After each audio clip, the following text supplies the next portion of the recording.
जो ओम is equal to M C square है, एक्चुअल में उसकी फाउंडेशन क्या है या उसके पीछे क्या फिलॉसफी काम कर रही है, अगर एक बार वो ये जान लेंगे तो उनके कम से कम 6-7 महीने खोटी हो जाएंगे। आज वो 6-7 महीने में खोटी करना। अगर आपको एनर्जी और मास के बारे में जानना है कि इसके बारे में वेदों की क्या मान्यता है, तो इसमें एक मैं मंत्र यहाँ पर कोट करना चाहूँगा। यदि वो मुझे मंत्र ठीक से मिलता है तो मैं उसको वीडियो में आपको भेजूँगा, आप लगाइएगा। ऋग्वेद के 10वें मंडल में संभवतया ये 74वें सूक्त में आता है, एक आध ऊपर नीचे में अदिति और दक्ष का वर्णन करते हुए कहा गया है कि जो अदिति है यानी जो अव्यक्त प्रकृति है, जो ऊर्जा रूप है, जो जिसको हम एनर्जी के इक्विवेलेंट बोल सकते हैं, उसका रूपांतरण होकर के दक्ष यानी जो पदार्थ है, जो व्यक्त प्रकृति है, वो प्रकट होता है। यहाँ पर इसका रूपांतरण है।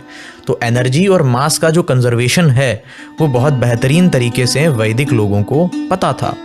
इसके अलावा महाभारत में हमें अनुशासन पर्व में एक श्लोक मिलता है, नित्यम एकम अणुव्यापी क्रियाहीन हेतुकम अग्राह्यम इंद्रिये सर्वैरेतद व्यक्त लक्षणम अव्यक्तम प्रकृतिर्मूलम प्रधानम यो निरव्ययम अव्यक्तश्चैव नामानि शब्द ही पर्यायवाचक है।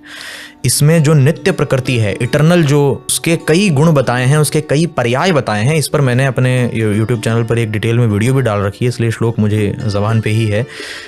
इस श्लोक में महादेव शिव और भगवती उमा के बीच में चर्चा हो रही है, जहाँ पार्वती माता यही क्वेश्चन पूछ रही है उनसे कि यूनिवर्स का फंडामेंटल कॉज क्या है, मैटर की इनिशियल स्टेज क्या है। जो आपने अभी पहले बात कही कि मैटर है तो वो इटर्नल है या नहीं, तो उस मैटर की इनिशियल स्टेज जो इटर्नल थी उसकी अवस्था क्या है। जब आप उसकी अवस्था को जानने का प्रयास करेंगे महाभारत के इस श्लोक से या उस वेद मंत्र से, तो आपको समझ में आएगा कि ऊर्जा और कुछ नहीं है बल्कि प्रकृति की ही वो क्षमता है। ऊर्जा की और भी परिभाषाएं हैं जो पहले ही इस पॉडकास्ट का खंडन करके फिर कोई वीडियो बनाएंगे, उस पर फिर हमें लाइव करना पड़ेगा। उससे पहले मैं यहीं पे क्लियर कर दूं सारी चीज़ें। जैसे ऊर्जा की जो वैयाकरण मत है ऊर्जा पर, ऊर्ज बल प्राण नयो, उसमें बल और प्राण युक्त पदार्थ को ऊर्जा कहा है। कार्य करने की क्षमता को भी ऊर्जा कहते हैं। एक शब्द के अनेक अर्थ होते हैं, लेकिन ऊर्जा जो है, जो हम E = mc स्क्वायर में जो एनर्जी कह रहे हैं, ये एक्चुअल में उस प्रकृति का ही रूपांतरण है।